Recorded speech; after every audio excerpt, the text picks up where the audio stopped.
Hi, my name is Jouni Vilkka and this is my channel TFF Teacher from Finland. This video is part of my philosophy course or series Introduction to Ethics, where I am now discussing applied ethics. This time the topic is abortion. Why is it an ethical issue? Why do some people want it to be illegal? I will discuss these things and more in this video, but first I'd like to ask you to subscribe to my channel and click the thumbs up button. Abortions have been performed probably at least as long as there have been societies, meaning for thousands of years. Only very recently, as late as the later half of the 19th century, have most Western countries criminalized it. For example, in the US, it wasn't until the 1880s that all states in the US had laws restricting abortion.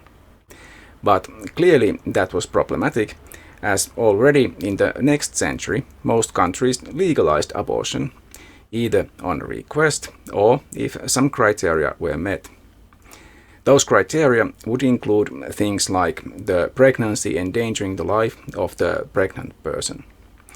Amazingly, the US has very recently, in 2022, overturned the ruling Roe v. Wade that was the basis for the constitutional right to abortion, leaving the issue to the individual states. At least some of them restrict it severely. My point is that for the vast majority of history and prehistory, abortion has been a part of human culture. But then, briefly, for what seems like a blink of an eye in comparison, abortion has become an issue of law. It has also become, at least in places and at times, a hotly debated political issue. That is also a major reason why it is a legal issue. But law, justice, morality, and ethics are different concepts. Just because something is a legal right does not make it an ethical right, and even if something is illegal, it may still be the ethical thing to do. Laws are usually loosely connected to prevailing morals in the society in question, and change when social changes force them to. But social norms and common morality are not the same as philosophical ethics. Philosophers try to rationally decide what is actually right or wrong, permissible or forbidden, good or evil. They may find themselves disagreeing with the law and common morality with a rational justification. For the most part, those who want to criminalize abortion are conservatives, and their motivation is partly religious. That is because conservatives tend to use religion as a political tool. Many conservatives clearly don't even know much about their professed religion, yet they claim to be devout followers of that religion and make a big show of it. That makes it a pretty obvious symbol and designator of group identity. The crazier the claims made in the name of religion, the stronger the show of loyalty. Vocal expressions of creationist belief is one example of such behavior, and anti-abortion rallies are another.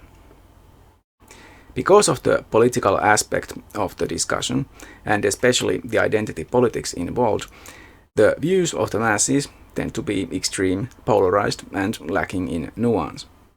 They want to ban abortion completely in all cases, or they want to make all abortions a matter of the pregnant person's free choice, as if there is nothing else to consider. More thoughtful opponents of induced abortion may want to restrict access to it in some ways, or just consider it wrong but without trying to force their views on others through political and legal means. Thoughtful proponents of abortion may see reasons why society should provide access to abortion, even if requiring some criteria to be met. In both cases, the reasons for the view will not be founded on group identity or religion, but on critical thinking. Many opponents of abortion, who are professed Christians, seem to ignore or not know that abortion is not prohibited in the Bible, despite obviously being a practice known to the authors of the various texts in it. Appeals to the Bible made by those who oppose abortion are always based on interpretations.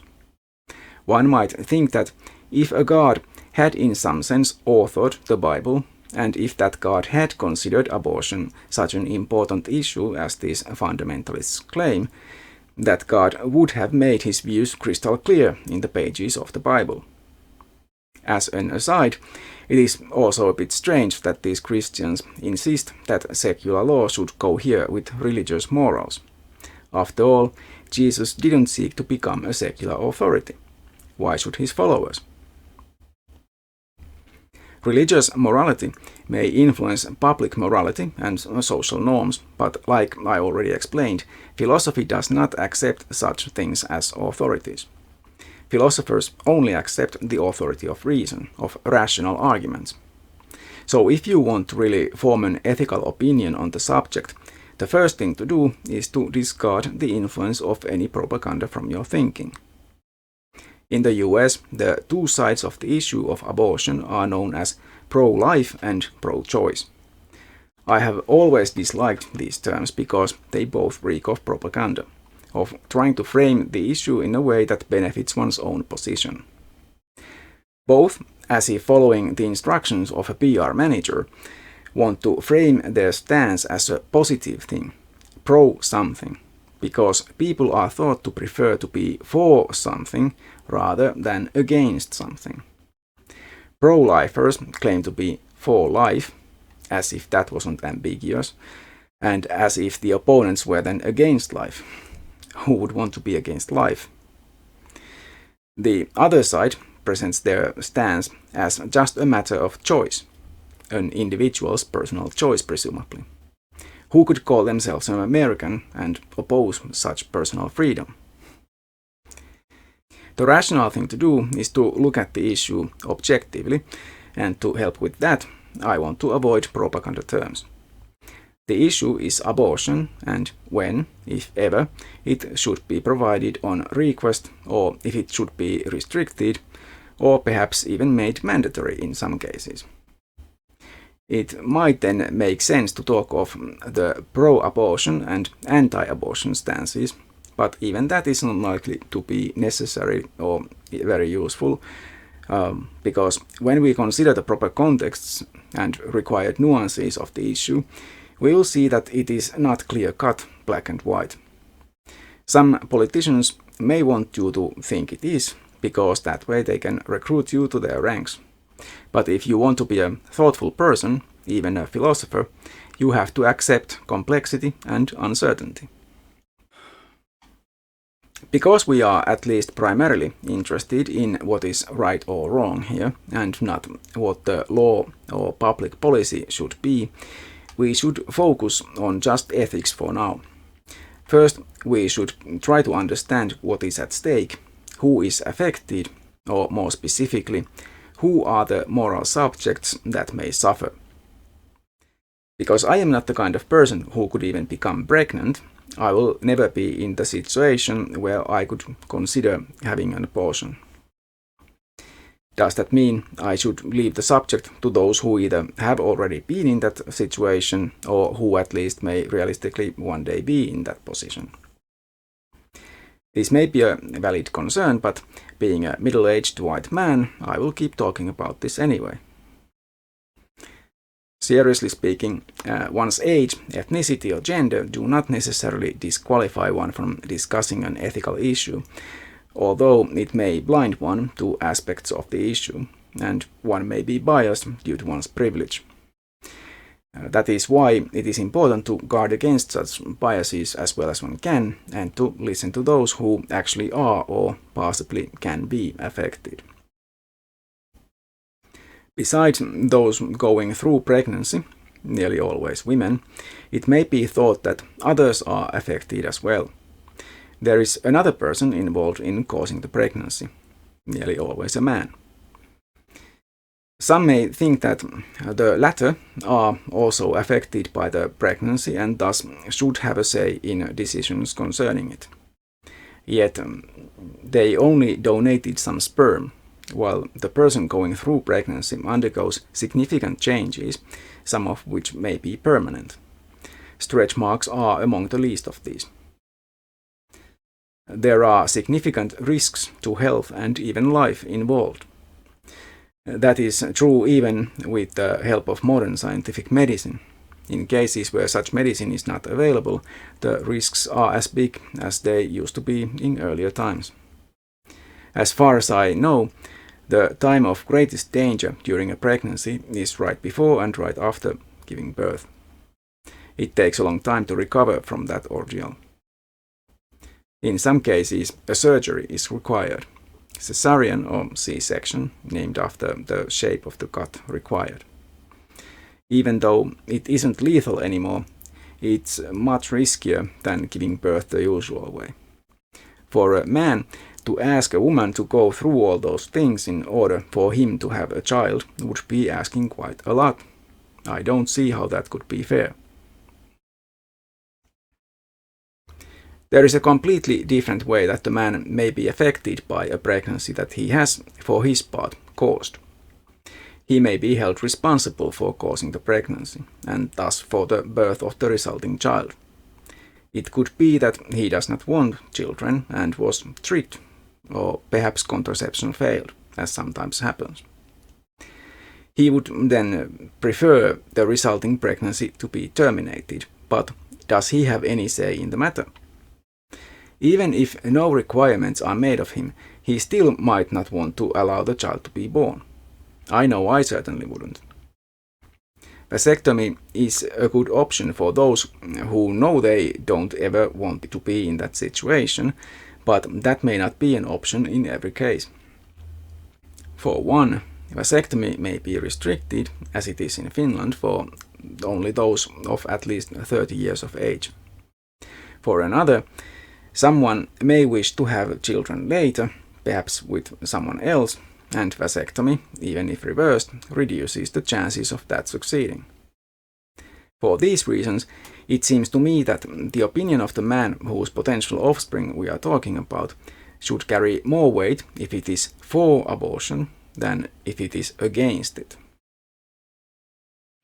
Among the parties affected by possible abortion, besides the people causing the pregnancy, is of course also the new organism, or in some cases several, the embryo, then fetus, that is developing during the pregnancy has to be considered as well. It is typically this so-called unborn child that matters the most to anti-abortionists. I will discuss those views next. Especially, but not solely, the religious argue that all life is sacred and abortion means killing an unborn child. Claims based on religious concepts carry no weight here, because there is no justification for them outside of religion. The same religious people who claim that all life is sacred may themselves ignore the suffering of actually living humans, not to mention other animals. Many of them eat meat, for example, which requires killing. So clearly, they have no problem with killing in general. They may claim that human life is a special case, but as I already explained in earlier videos, there is no undefeated justification for this claim. There is no non-arbitrary criterion by which we could admit humans and only humans as belonging within the scope of morals. If the criterion is low enough to include all humans, it will also include many non-humans, and if it is high enough to exclude all non-humans, it will also exclude many humans. If the anti-abortionists actually mean that all life is sacred and no killing, including killing of non-human animals, can be accepted, then they are at least consistent. But then the question has to be raised, is the kind of life we are talking about really the kind of life that should be protected? The organism growing inside its host in a pregnancy could be thought of as a kind of parasite. Conversely, any parasite that might grow inside a human could be seen as of equal value. Is that the case? Would an anti-abortionist refuse to have a parasitic worm killed, even one that is eating their own brains, or a flatworm within their own intestines? Many pregnancies are actually spontaneously terminated naturally, many of them even before the pregnancy has been diagnosed, or even realized by the pregnant person themselves. Spontaneous abortions occur frequently, as up to 40% of fertilized eggs miscarry. Fetal deaths that occur at late stages of pregnancy are called stillbirths. These are forms of death that occur naturally without any human intervention. This should give the religious anti-abortionist pause.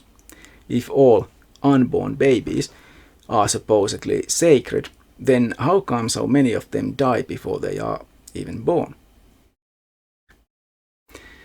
It is not unusual that the pregnancy endangers the life of the pregnant person. In such cases, not inducing an abortion may actually mean the death of an already living person. But surely the person already living also deserves protection. Isn't their life more valuable or more worthy of protection? Not terminating the pregnancy could also have the effect of causing an unwanted child to be born. This could be because of many reasons, such as the poverty of the would-be parents. The child might have to suffer in many ways, even starving. Or the parents might just neglect them, or they might even abuse their child. Would it really be in the unborn child's best interest to be born into such a life? Similar point could be made about a fetus that is found to have some condition which would result in deformity, impairment, or a handicap, something that can make their life particularly difficult. It might be decided that such a life is not in their best interest. But this way of thinking can have unintended consequences for people who actually live with such conditions. If, for example, abortions are strongly restricted, but among the reasons for allowing abortion is an obvious handicap, this can be construed as sending the message that handicapped people should not exist. The Nazis first targeted such people as well as the mentally ill in their quest to purify the master race. Surely we don't want to go down that road again. Given current genetic technology, various properties could be diagnosed from a fetus, such as the color of their eyes. It might even be possible to tamper with the genome in order to choose such features for the fetus. It is conceivable that some people would use access to such technologies to try and breed children with specific traits. This might have harmful consequences that we might not even realize yet. In some places, female fetuses have been selected for abortion because boys were preferred as children. That has also led to societal problems. I don't accept the idea of sanctity of life, but I don't think individual people should be given the ability to make such choices about their possible offspring. One religious claim used to argue against abortion is that humans, and only humans, have souls. That is an implausible metaphysical claim they would need to justify first. But the claim can also be understood to mean that humans have sentience even before they are born. This argument does have the merit that there is no scientifically plausible way to claim that a newborn baby on their first day out of the womb suddenly has sentience, but did not have it just the day before. So how about the day before that? Where can we draw the line and say this is the point after which the fetus is sentient? The scientific answer is that before the development of the central nervous system, CNS, the fetus almost certainly lacks sentience. That only begins to develop once the CNS is sufficiently formed. This is why abortion on request is available in Finland up to the 12th week of pregnancy, or the end of the first trimester. After that, certain requirements have to be met for abortion to be legally allowed, and a permission must be received from Valvira, the central agency in the administrative sector of the Ministry of Social Affairs and Health. The possible sentience of the fetus is clearly given consideration, but it is not the only thing that matters. If the pregnancy has continued past the second trimester, even Valvira cannot permit an abortion anymore. Between weeks 20 and 24, serious malformation of the fetus is required for abortion to be allowed. Usually, if a pregnancy continues this long, abortion is not desired. On the contrary, it is traumatic for the mother to be forced into accepting the terrible situation. It is at this point probably not very different from losing a newborn baby. Abortion, especially at these late stages of pregnancy, is not likely to be used as a method of contraception, as anti-abortionists sometimes claim. There are numerous reasons for someone wishing to terminate their pregnancy. In over 90% of the cases in Finland, the reasons are social. These could include the person's young age, under 18, or relatively old age, over 40. In some cases, the mother has already given birth to at least 4 children. In some cases, one or both of the parents is gravely ill and unable to properly take care of the child. Other reasons might include drug, alcohol, or heavy tobacco use, because they would damage the fetus, and an addict might be unable to stop using them. Drugs needed for medical condition may also endanger the health of the fetus. Sometimes the pregnancy has resulted from rape, in some even of incest, which can understandably be psychologically damaging for the pregnant person. The rape, in a way, would continue through the pregnancy and even beyond. It is also worth asking what kind of relationship a child born in such conditions could have with their parents, especially the rapist. The above are all reasons that have traditionally been considered acceptable grounds for induced abortion during the first trimester, at least in Finland. After the first trimester, even stronger reasons are required. They include a great risk to the health or life of the pregnant person, or a serious illness or deformity diagnosed in the fetus. The aforementioned reasons for wanting an abortion are probably known to women all over the world. In many places, poverty alone may be a big reason for requesting abortion. Sadly, safe options are not always available, and so other means are used, resulting in injuries and death for many pregnant people.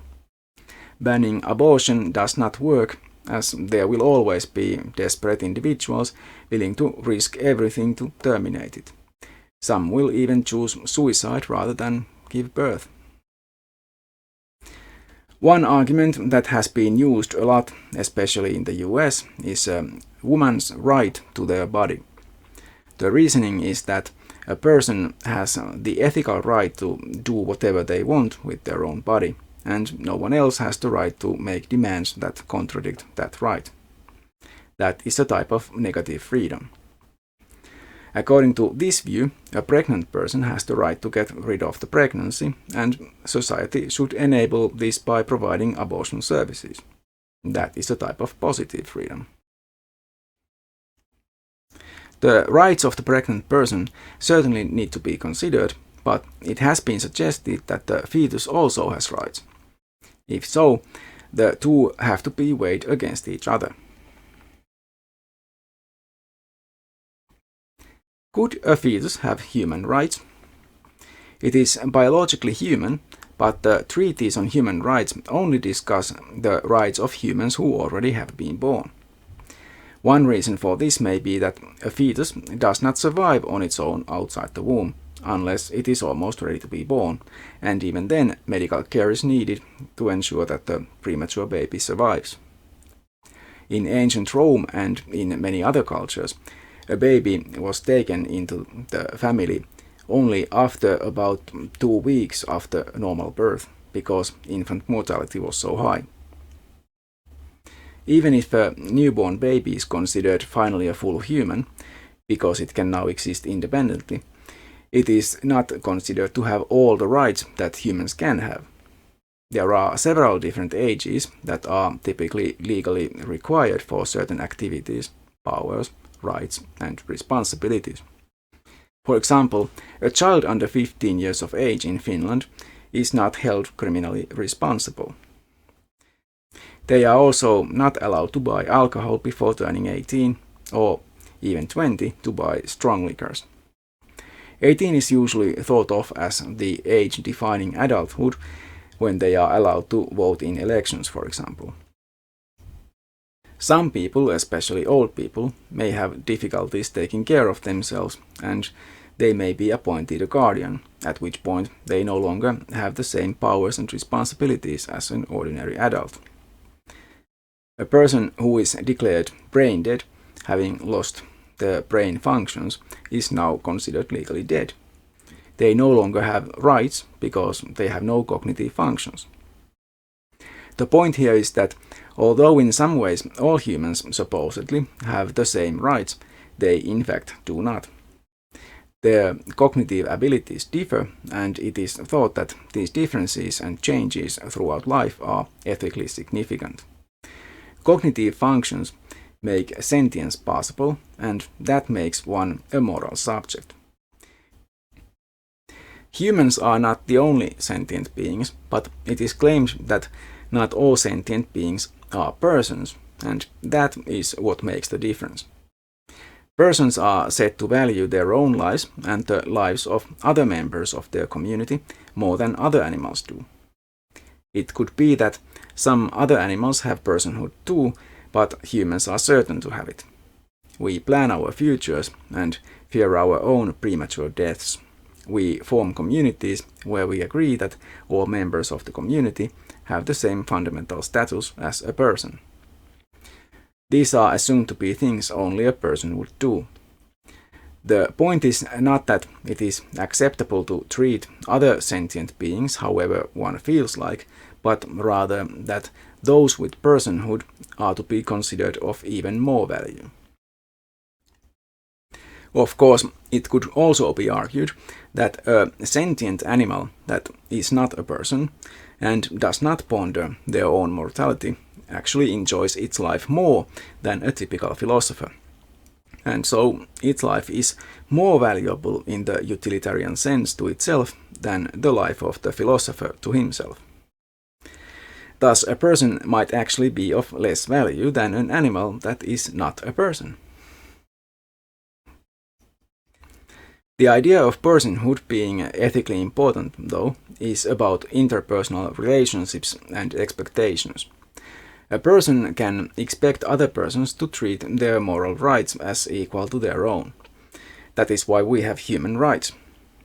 We don't accept the killing, or even just harming, of other humans without very strong justification, because we respect their human rights and expect them to do the same for us.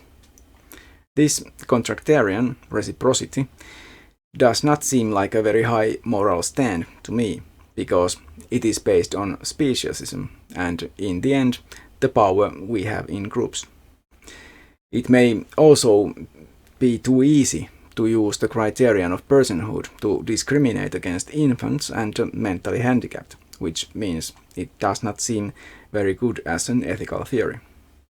But be that as it may, fetuses still do not have personhood. If rights or moral value is based on personhood, the fetus clearly has none. Some have argued that human fetuses have the potential to become full persons and therefore deserve full human rights, including protection against killing, meaning they should not be aborted either.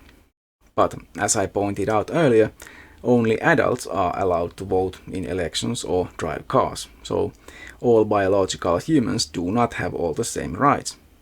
14-year-olds may be potential adults, but they still shouldn't be sold tobacco or alcohol because they are not actual adults. A fetus may be a potential adult, but it is not an actual one. It is not even an independently existing human being. It does not have the protection of human rights. Finally, a pregnant woman is definitely an independently existing human being with personhood. The potential personhood of a fetus cannot weigh much against the actual personhood of the pregnant person. The rights of the person cannot be reduced simply because they become pregnant. They cannot ethically lose control of their own bodies just because they are impregnated. That would make potentially pregnant people, such as most women, vulnerable in a way that others are not, which would be against the principle of equality. This might also have the effect of motivating smart young women to get themselves sterilized in order to get equal rights and not be forced to become baby ovens. This is probably not what anti-abortionists want. I have discussed the religiously inspired deontological view that all killing is allegedly wrong, and abortion, supposedly falling into that category, is thus also wrong. The religious view seems rather implausible when you analyze what is actually meant by killing in religious texts and what those texts actually say and don't say about abortion. It is also implausible to claim that killing is universally wrong without defining the object of killing. Cutting out a tumor is killing the tumor, after all. Similarly, contractarian ideas of human rights or personhood as defenses of the fetus against abortion fail because they do not apply to fetuses that have neither human rights nor personhood. What rights fetuses at some point in their development may have cannot be derived from their species, for that would be baseless speciesism. Even if they then have rights, those rights are not the only thing that must be considered, and they do not trump the rights of the pregnant person. Sentience is the only defense that actually seems to carry weight, but that only applies after the first trimester. Even then, the rights, interests, and welfare of the pregnant person can override those of the fetus. Abortion should not, and rarely is, used as a method of contraception because it is potentially harmful to the pregnant person in a way that contraception is not. Abortion should even less be used as a contraception after the first trimester because of the potential sentience of the fetus. If there is any reason to think that abortion is being used as a method of contraception in some places, then it would make sense to provide people in those places easier access to effective methods of contraception, such as intrauterine devices, IUDs, and condoms, rather than campaign against abortion.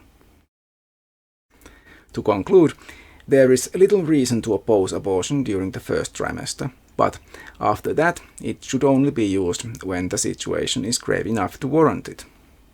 The health and well-being of the pregnant person should be prioritized. There may still be a stigma associated with abortion. For most people who go through it, as far as I know, the experience is already bad enough without the additional social condemnation. This is why I propose a big change in attitudes to help those suffering the actual consequences of having an abortion. Currently, if someone becomes pregnant, the assumption, in most cases, is that they will have a baby. If they don't want to have a baby, they have to explain and argue why, probably to numerous different people, including their physicians. What would help these people, and in my opinion the whole world, would be if the default assumption in every case of pregnancy would be changed. Instead of having to argue why they don't want a baby, the default assumption would be that they wish to have the pregnancy terminated. Anyone actually wanting children would have to argue why they should have a child, demonstrate that they can reasonably well take care of the child, provide for them, and so on. It should not be just assumed that everyone with the ability to become pregnant should have a child. Only if they have resources available to them, social networks and good enough education, including education about raising children, should they be thought of as potential parents. All animals breed, but humans should be able to make educated, rational choices about such things. That's it for now. Thank you for watching. My next video will be about the pleasant topics of euthanasia and suicide. Bye for now. If you wish to support my channel, please click thumbs up, subscribe and share my videos. Any comments on the videos would also be welcome.